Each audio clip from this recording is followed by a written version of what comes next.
United States within the Cyberpunk timeline hasn't always been known for its honourable actions, and in fact it's not the nation that it was after the Second World War. In fact, the US during the 21st century has lost a lot of what made it so great. Its economy was in total ruin, its government did not have the backing of the people as they actively wanted to throw them out and prosecute them, and the European corporations actively hated what they were doing with the world. This would all come to a head within the end of the millennium, as the US and their corrupt organizations would go on to try and dominate their continent to try and help bolster their economy once again and have a hold over the entire Western Hemisphere. This would lead to their massive wide-scale invasion of the Central American and Southern American countries, seeing thousands of troops and new machines being deployed to target anyone who was at the top of economics and destroy the morale of the everyday people. These wars would go on to be named as the Central American Wars, but despite everything they put into winning these wars, this would only make things worse for the US, as they would not only deplete their resources, but they would also ruin all relationships and cause many to split from the land, forming nomad nations who were furious at what they had been put through. So what were the Central American Wars? When did they happen? What happened within them? And what was the ultimate outcome? Well, in today's video, we will be exploring one of the darkest periods within the US's history and how it shaped their overall future. This is the story of the First and Second Central American Wars from the Cyberpunk timeline.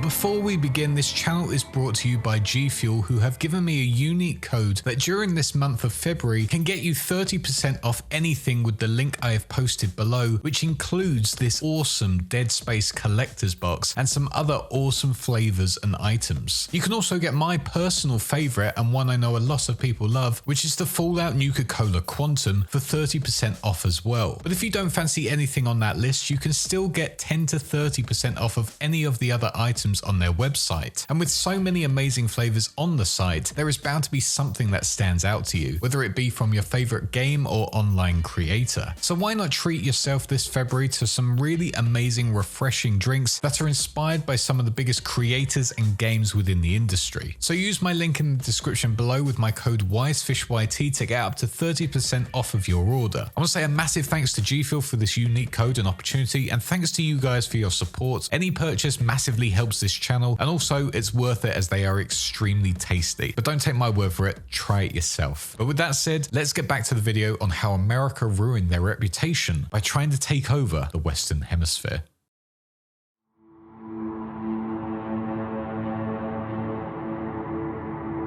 Our story begins at the turn of the century of the 1990s, and the world was in a relatively good place at the time. There was still 9 years or so before the fears of Y2K kicked in, and for the most part, the world economies were still stable. However, there was one thing that was not sitting right with most of the world, and more specifically within the Southern American countries, and that was the United States interventionist actions in everything. With their nose being stuck into everything countries got up to, the Southern American countries started unilaterally condemning the US government and formed together into the Organization of American States, which would consist of the countries Argentina, Bolivia, Brazil, Chile, Colombia, Costa Rica, Guatemala, Honduras, Nicaragua, Peru, and Venezuela. At this time, the treaty holding the Panama Canal as a place for all of the countries to own to some extent had now expired, and because of it, the Panamanian government took back control of it. America, watching over all of this, was furious at the fact that they had lost a trade link of the canal, and without a moment's hesitation sent their own military forces to Panama to forcibly take the canal over to own it for themselves. The way they got around doing this military act was by stating it was a national defense issue that had to be resolved immediately. But for the Organization of American States, they weren't accepting this and immediately started to defend their own lands to make sure America could not take the canal, because ultimately they could then go on to rule over all of the South if they got that way. The Mexican National Army also got involved in all of this and took to their heels and fought a guerrilla war from over the Honduran and Nicaraguan borders. By 1994, things hadn't settled down. In fact, quite the opposite. By this point, the US was intervening in all of the nations listed, and finally the South American nations had had enough. It was time to fight back their oppressors as a full-scale war was just about to begin. The war was a lot like that of Vietnam, with American troops having to fight against native troops who knew the ins and outs of their land, able to use guerrilla warfare on their unsuspected targets, and embarrassed them on many occasions. But the US had a plan. Within the early 90s, they had been actively developing their technology, and in that time had gone on to create a light infantry battalion of elite cyber soldiers who were being actively deployed to fight in this new Central American conflict and would help turn the tide on many occasions. Alongside this, during the years of 1991 and 1992, the US also deployed anti-drug bioagents to cut down on the supply of illegal drugs all over the world. This would go amazingly for the US, as the drug lords of South America would be hit massively, as they were the main suppliers to the US market. But this got even worse when their narcotic producing plants would go on to be destroyed, leaving them without a whole business and empire. Furious at the US, the drug lords of the South used their connections within the large EEC corporations to help them strike back and target the DEA specifically on all of their fronts. It is unknown whether the Eurocorps were actually working hand in hand with the drug lords, or if they just saw this as a perfect opportunity to weaken America's resources. Either way, it didn't matter. The Eurocorps were involved and the hit back against the US government was on. But because of this, the Gang of Four, a political cabal raised of the NSA, CIA, FBI, and DEA, who were deep in the government pulling the strings, were growing more and more paranoid about how people were hitting back against the US, and with this saw an opportunity to expand the war, as they would go on to send all of the national armed forces further south to take more land and hit back against anyone threatening the US government and their business. Now, with a large-scale war within Central and South America in full swing, the exact same outcome as Vietnam was happening, with America not learning anything from their last war. Heavy machinery was sent in its droves to some areas for them to try and chase down guerrilla fighters. But as to be expected, this did not work, as the enemies would hide away in their shelters, taking out troops one by one and leaving them utterly clueless. American troops simply could not fight against an enemy that would blend in with their surroundings, as well as people that knew their environment and could go in and out of the general population when they needed to. On top of that, having American troops within their countries only added to the South American forces, as the population would join their ranks to try and out the US forces from their land, causing some battles where the US troops would be outmatched by the populace, with some acts of sabotage which would become the new norm. The US tried desperately to use propaganda techniques to win this war. However, this was useless, as the people did not buy it in the slightest. The reason why the Americans could not win over the hearts of the population was mainly through the act of the DEA and their clamp down on the drug empires. Local economies down within the South were being powered massively by this influx of drug money. Even if you weren't involved in making or selling drugs within your community, those who did pay your wages were most likely involved in some way. Due to how this economy worked, this allowed the drug lords to rise to power over the years, and because of how much power they were able to acquire due to their massive involvement in the country's economies, this meant the government were powerless to fight back against them and just had to allow them to operate as they so wished. But now that America had got involved, shutting down all of the drug lords and their operations, the country's economies and livelihoods were falling to pieces, with many people being forced to be homeless, and knowing full well this was thanks to the American government. And because of that, it didn't take long before many of the general public were doing anything they could to also strike back against the US forces. With so many similarities being compared to Vietnam, the American forces seemed to be doing the exact same tactical strategies once again. Within Vietnam, that war had created the air mobile concept, and now within the first Central American conflict, they had molded that air mobile unit into a total aerodyne transport and combat outfit. Luckily for them, the one thing they did learn during that war was that helicopters could not deal with the thick forests in the face of interlocking anti-aircraft fire, but now with their aerodynes, they could combat that, as they were fast and had great aerial dexterity. And with that technology, they were not limited any longer. With this revelation, the world's aerodyne production was dedicated to produce better VTOLs that were to be used for combat in this war specifically. This whole jump in technology was so significant that even by the year of 2020, the aerodynes flying the land would be based off of the design of the AVX-2, the first viable combat aerodyne that was made for the first Central American War. With the American army now becoming becoming extremely efficient with their new air mobility units, it almost looked like a certain victory for them over the Central and South American countries. But there was still lots to do. During the latter half of the year, America launched multiple attacks that would go on to last 24 hours that they would label as continuous battle tactics. And with all of this going on, this started reversing the heavy casualty ratio back in favor of the American forces. But before America could clinch victory in 1994, the stock market crash of that year snowballed into the collapse of 1995. And because of it, and what it meant, the Gang of Four began recalling all of the US ground troops, believing they would be needed more on home soil. This was a smart move indeed, as the collapse saw the federal authority get destroyed completely within the year of 1996, and anarchy started kicking off on the streets, which would go on to start a new era of martial law within the USA. Despite a war that lasted 4 years, beginning in 1990, the end result was essentially null and void, as neither side really won anything. The only reason America pulled out was due to their own economic crisis, which they themselves put themselves in. Maybe this was payback for what they had done to the South American countries, and now because of it,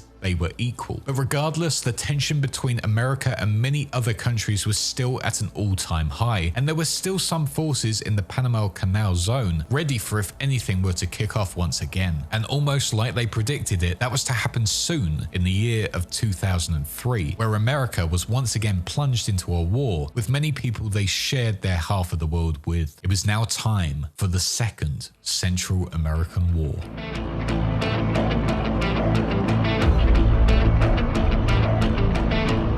The collapse had hit America hard, and with it, thousands of people would become homeless, as well as thousands dying in the riots. Y2K only added to those problems, as people would panic about what life was going to bring them going into the new millennium. But by the year of 2003, things were settling down a little bit in the United States, and things were going back to a somewhat form of normality. With this, the Department of Defense as well as the DEA decided it was time to focus once again on their problem within Central and South America, something they had abandoned when the crash of '94 happened. Now getting through one of the worst times in their history, the government was certain that their military units they had developed over the years with the AVs and the cybernetics were in the best place they could be. And with Central and South America suffering greatly from everything over the past few years, this would just be a simple cleanup task, and they could finally defeat all of the South American drug lords. Once again, the DEA and the Department of Defense made the excuse that these drug lords and the people in power down in the South American countries were a threat to the USA's economy, ignoring the fact that the wide majority of the drugs were sold within the USA as artificial designer narcotics and were advertised with the phrase "Buy American." It was quite clear to many people, even some within the US, that this war was nothing more than a desperate land grab attempt to essentially grab all of their resources so they could have a solid hold over the entire Western Hemisphere. This whole event also distracted the US population's attention away from the terrible actions of the Gang of Four, who had caused the events of the data crash in the first place and had ruined the reputation and economy of the US over the years. With them now setting up a questionable war, it would mean they would stay in power just a little longer. However, once again, this war would get the Euro corporations involved, as they had a solid economic hold over South America. As the war officially kicked off, the US poured all of their resources into their military and air units to try and gain complete domination over the hemisphere, but they were met with strong resistance, as the Eurocorps would also pump millions into helping South Am countries defend their land, equipping them with the latest weapons and technology, and also setting up training camps for their soldiers. On top of that, the Eurocorps would also hire neo-Soviet Union military advisors to help in the war, who held the age-old fighting war tactic of "let's you and him fight." Ultimately, the Eurocorps didn't want to directly contest the American military. The real plan was to just make their invasion come at a massive cost, and they would be forced to leave the area after suffering an embarrassing defeat, essentially the same as what had happened to them within Vietnam and Afghanistan. But the US, specifically the Gang of Four, were adamant that they were going to win this war, as they would invade the inhospitable countries of Colombia, Ecuador, Peru, and Venezuela in full force, focusing their battles within the jungles and mountains against passionate, proud guerrilla fighters who were desperate desperate to defend their lands. For 8 years, the American forces tried to hit back against the native troops, but there was no budging at all. And throughout all of that time, no land had been won and barely any victories were documented. This absolutely devastated the US's economy, frustrating the population who turned their attention back to the Gang of Four, who they started blaming for everything that had happened over the years. With their power dwindling, it was quite clear that their plan of winning the war and gaining the trust of people was not going to work. Their power had come to an end. After many years in power, pushing the US into some of its darkest days ever, the Gang of Four were finally forced out of the government offices as new reforms were passed by the new Congress. But despite all of that, the war still continued, but at a reduced level, degenerating into a series of small firefights. But ultimately, it was pointless. There was nothing to gain, and if they couldn't win any significant battles in 8 years, they weren't going to do it now when money was being redirected to more domestic issues. So with all that said and done, the US officially gave up and ended the war, with the native countries and the Eurocorps claiming their ultimate victory. The task for the US now was to start bringing back their troops and technology. However, this is where one of the biggest tragedies happened for the US Army. Previously in the war, a massively understaffed military had gone on to hire thousands of civilian contractors who were relatively skilled but were desperate for any form of work before the Second War began. Now that the war had ended, over 500,000 of them were located within Panama City, as well as other military bases within Panama and Colombia. But tragically for them, the new Congress had now brought in many new bills which included severe budget cuts to try and curtail the amount of money available for the withdrawal of the US. But with many decisions being discussed within Congress, it finally came to the conclusion that their only option was to abandon the civilians in Panama, terminating their employment to save money and leaving them out there, whilst the rest of the focus went on to withdrawing the other, more important military units. This went down terribly, as one could expect, with many of the abandoned population wanting to seek revenge on the government who had essentially left them for dead after abusing them for many years in a war that was never winnable. This all resulted in the new formation of the new nomad clan named Metacorp, led by Jonathan Meta, a renowned soldier who had made a name for himself in the years before the end of the second conflict. Meta was outraged at how he and his comrades had been left with nothing and would begin stealing equipment from the US government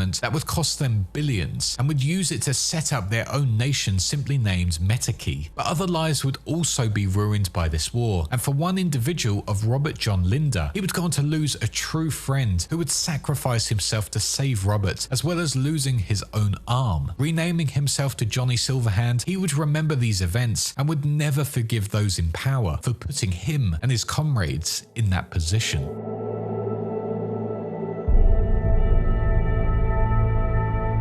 Overall, the Central American conflicts were wars that should have never happened. They were power grab attempts by the corrupt organization of the Gang of Four, who simply wanted to dominate the economy of the Western Hemisphere to increase their popularity. However, facing against passionate guerrilla fighters from all over the Central and South American countries who were desperate to defend their homes, as well as the Eurocorps who were helping fund it and training the troops, the US had no chance even with their newly made cyber super soldiers and their new AVs that were like mini jets. The odds were always against them, and because of it, they would go on to ruin their economy even further, destroy all international relations, as well as destroying the population's faith in their own government, allowing nomad nations to be formed because of it, and many siding with those who were labelled as deserters. In the end, it was yet another dark time within the US's history before they formed into the new United States. And maybe if they didn't start this war in the first place back in 1990, maybe, just maybe, they would be in a very different place in the year of 2077, and maybe the unification war would never have taken place. But that is something that we will never know. Ultimately, the US showed who they really were during this period of time, and because of it, Europe was able to put them in their place and destroy all hope that they could be the biggest superpower in the world once again. With tensions still high between the North, Center, and South of the Americas, maybe one day there will be yet another conflict as the US government becomes desperate for more land and resources. But if that were to happen again, it is almost certain that the Eurocorps would get involved, which would no doubt mean another US loss. But until then, this has been the story of the corrupt, tragic war that would go on to set up the later events within America's cyberpunk history. This was the story of the First and Second Central American Wars. I want to say a huge thank you for watching this video, and a huge thank you to my patrons for allowing me to make them on a regular basis, including my small fishes, my big fishes Christopher, Last Persona User, Arto Krem and Greg, my YouTube channel Wise Ones, Fiery Italian, Ico the Wolf and Sith Lord 906, my Sharks Whale Such Gaming, Jason X117, Redbeard and Rhonda C, and my Megalodons Sinus, Hazy Thoughts and Chernobyl Stalker. But that is all for now. Thank you for watching again, and if you want more lore videos, check out my playlist below in the description. Use my GFuel link and code WiseFishYT for up to 30% off of your orders. And please do like, comment and subscribe to help get these videos out there. And with that all said, I shall see you all in the next one. Cheers.